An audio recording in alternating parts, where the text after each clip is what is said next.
Hello friend, मेरा नाम रवीन परमार है। ये वीडियो में हम एनपीएस के बारे में जानेंगे। एनपीएस मतलब नेशनल पेंशन स्कीम। एनपीएस केंद्र सरकार द्वारा एक सामाजिक सुरक्षा पहल है। यह पेंशन कार्यक्रम सशस्त्र बलों को छोड़कर सार्वजनिक, निजी और यहाँ तक कि असंगठित क्षेत्रों के लिए कर्मचारियों के लिए खुला है। यह योजना लोगों को उनके रोजगार के दौरान नियमित अंतराल पर पेंशन खाते में निवेश करने के लिए प्रोत्साहित करती है। सेवानिवृत्ति के बाद ग्राहक जमा राशि का एक निश्चित प्रतिशत निकाल सकते हैं। एक एनपीएस खाता धारक के रूप में आपको शेष राशि आपकी सेवानिवृत्ति के बाद मासिक पेंशन के रूप में प्राप्त होगी।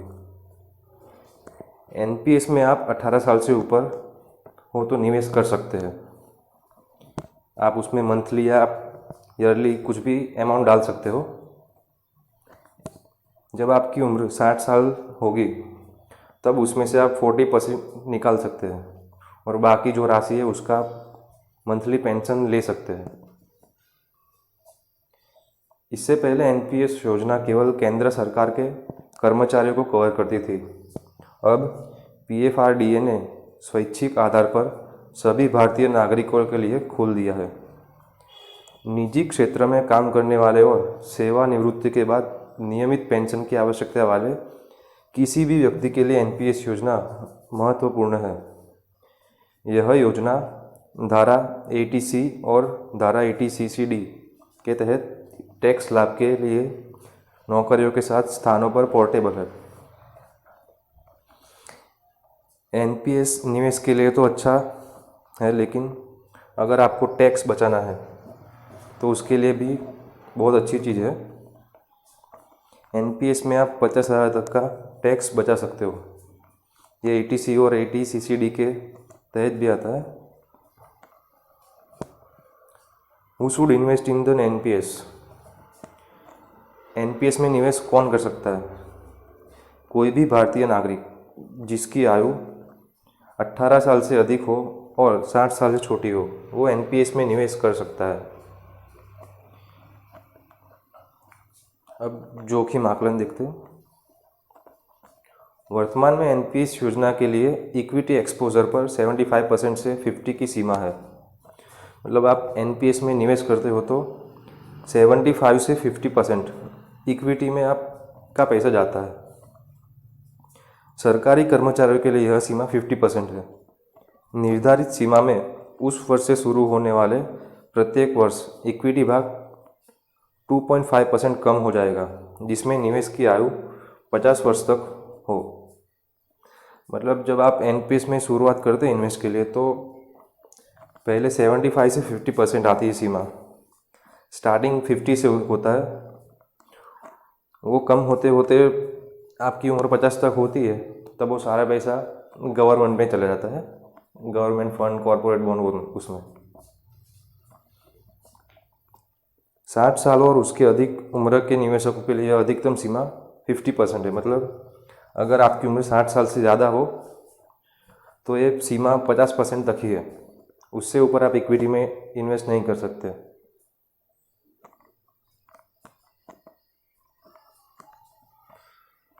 टैक्स एफिशिएंसी, टैक्स बेनिफिट क्या है?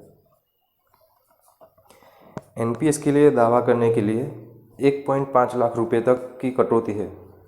आपके योगदान के लिए और साथ ही नियोक्ता के योगदान के लिए 80CCD1 स्व योगदान को कवर करता है, जो धारा 80C का एक हिस्सा है। 80CCD के तहत अधिकतम कटौती का दावा वेतन का 10% है, लेकिन उक्त सीमा से अधिक नहीं। स्व व्यवसायी करदाता के लिए यह सीमा सफल आय का 20% है। धारा 80CCD2 नियोक्ता के लिए एनपीएस योगदान को कवर करती है, जो धारा 80C का हिस्सा नहीं होगा। यह लाभ स्व व्यवसायी करदाताओं के लिए उपलब्ध नहीं है। कटौती के लिए पात्र अधिकतम राशि निम्न में से न्यूनतम होगी। एक नीचे फॉर्मूला दिया, आप देख सकते हो।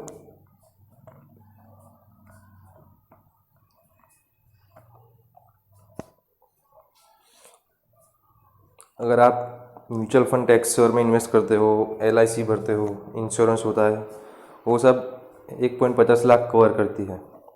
अगर आप NPS में दूसरे 50,000 निवेश करते हो तो आपकी वो सीमा 2 लाख रुपए तक की हो जाती है। मतलब आप 1.5 लाख प्लस 50,000 मतलब 2 लाख का टैक्स सेविंग कर सकते हो। Withdraw rules after 60। आम धारणा के विपरीत आप अपनी सेवानिवृत्ति के बाद NPS योजना के पूरे कोष को वापस नहीं ले सकते। आपको अनिवार्य रूप से PFRDA रजिस्टर्ड बीमा फर्म से नियमित पेंशन प्राप्त करने के लिए कम से कम 40% राशि अलग रखनी होगी। मतलब आप अगर 60 साल के होते हो तो 40% राशि आपको अलग रखनी पड़ेगी। से 60% अभी कर मुक्त है। सरकार के नवीनतम अपडेट में कहा गया है कि पूरे NPS निकासी कोष को कर से छूट दी गई है, मतलब वो टैक्स फ्री है। जल्दी निकासी और निकास नियम। पेंशन योजना के रूप में आपके लिए 60 वर्ष की आयु तक निवेश जारी रखना महत्वपूर्ण है। अगर आप NPS में निवेश करना स्टार्ट करते हो तो आपको मिनिमम 60 साल तक तो करना ही पड़ेगा। हालांकि यही आप कम से कम 3 वर्षों से निवेश कर रहे हो तो आप कुछ उद्देश्यों के लिए 25% तक की निकासी कर सकते हैं। इनमें बच्चों की शादी या उच्च अध्ययन, घर बनाना, खरीदना या स्वयं परिवार का चिकित्सा उपचार अन्य शामिल है। आप पूरे कार्यकाल में 3 बार निकास कर सकते हैं। मतलब आप NPS में 3 बार कोई सटीक कारण के लिए पैसे विड्रॉ कर सकते हो 60 साल से पहले। Equity allocation rules. NPS विभिन्न योजनाओं में निवेश करता है और NPS की योजना इक्विटी में निवेश करती है। आप अपने निवेश का अधिकतम 50% इक्विटी में आवंटित कर सकते हैं। इसमें निवेश करने के 2 विकल्प हैं, ऑटो चॉइस या एक्टिव चॉइस। NPS में आप इन्वेस्ट करते हो तो उसमें 2 ऑप्शन देते हैं, एक एक्टिव चॉइस और एक ऑटो चॉइस। ऑटो चॉइस आपकी उम्र के अनुसार आपके निवेश का जोखिम प्रोफाइल तय करती है। एक एग्जांपल है, आप जितने बड़े होगे आपके निवेश उतने ही स्थिर और कम जोखिम वाले होंगे। सक्रिय विकल्प आपको योजना तय करने और अपने निवेश को विभाजित करने की अनुमति देता है। एक्टिव चॉइस में आप अपने हिसाब से इक्विटी तय कर सकते हो कि आपको 50% रखनी है, 75 रखनी है, 60 रखनी है, वो आप तय कर सकते हो।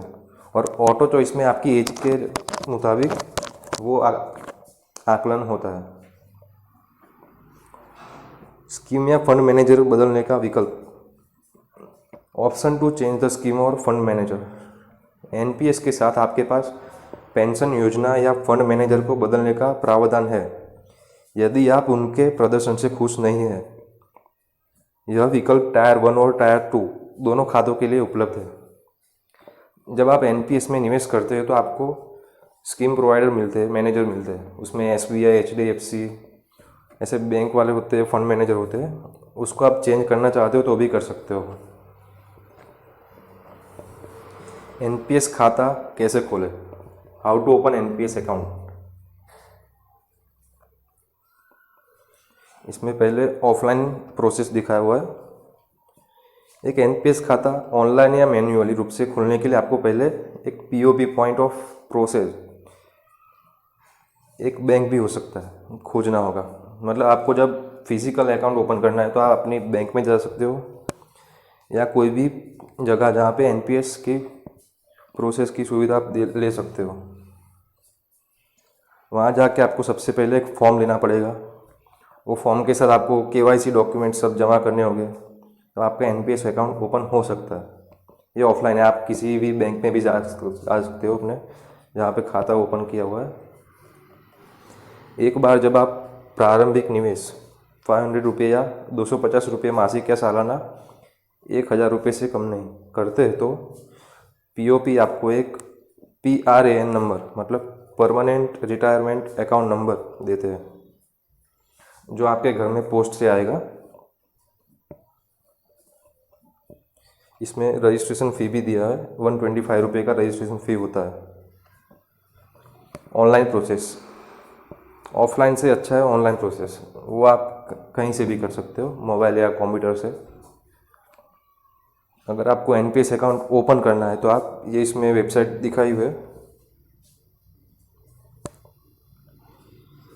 enps.nsdl.com,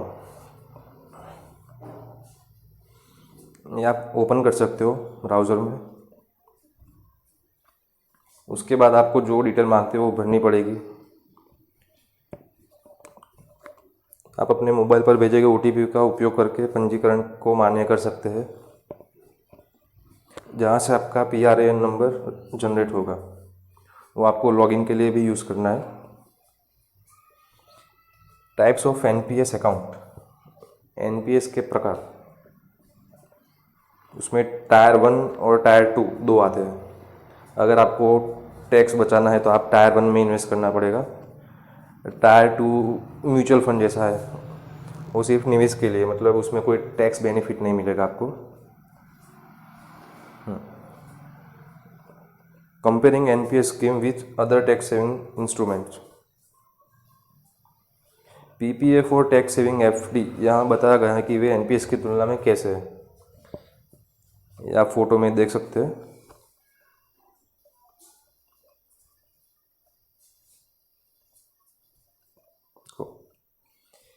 एनपीएस में एक्सपेक्टेड रिटर्न इधर दिखा हुआ है 8 to 10%। उसमें लॉक इन पीरियड तो टिल रिटायरमेंट, मतलब 60 साल आप हो गए तब। रिस्क में इसमें मार्केट रिलेटेड रिस्क, मतलब शेयर बाजार का जो रिस्क होता है वो। बाद में ईएलएस का दिखा है रिटर्न। ईएलएसएस मतलब वो म्यूचुअल फंड में इक्विटी लिंक सेविंग स्कीम जो होती है उसमें आपको रिटर्न एक्सपेक्टेड 12 to 15% मिलता है। उसमें लॉक इन टाइम 3 years। उसमें भी मार्केट रिलेटेड रिस्क होता है। पीपीएफ, उसमें गारंटीड रिटर्न होता है 8.1%, वो जो अभी कम हो सकता है। उसमें लॉक इन टाइम 15 years होता है, वो रिस्क फ्री है, वो आपको गारंटीड रिटर्न देता है 15 साल के लिए, वो फिक्स है। अगर एफडी करते हो आप तो एफडी में 6, 7, 9% तक आपको मिलेगा रिटर्न गारंटी। उसमें 5 years का लॉक इन रहता है और वो भी रिस्क फ्री है।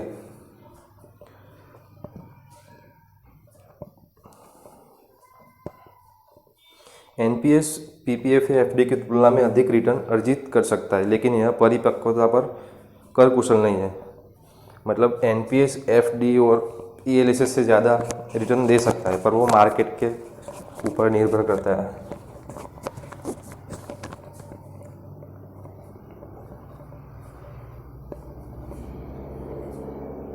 तो इसमें एनपीएस विथ ईएलएसएस कंपेयरिंग है।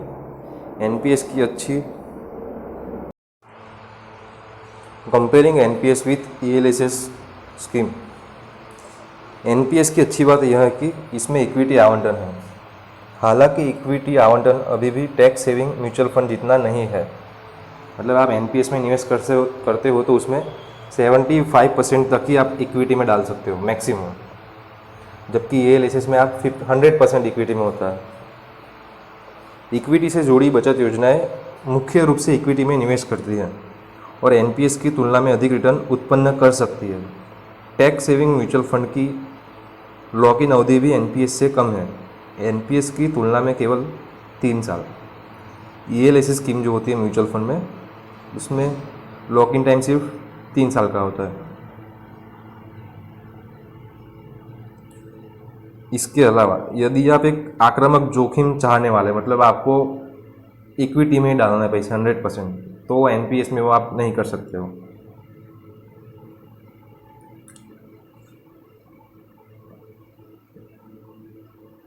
Thank you.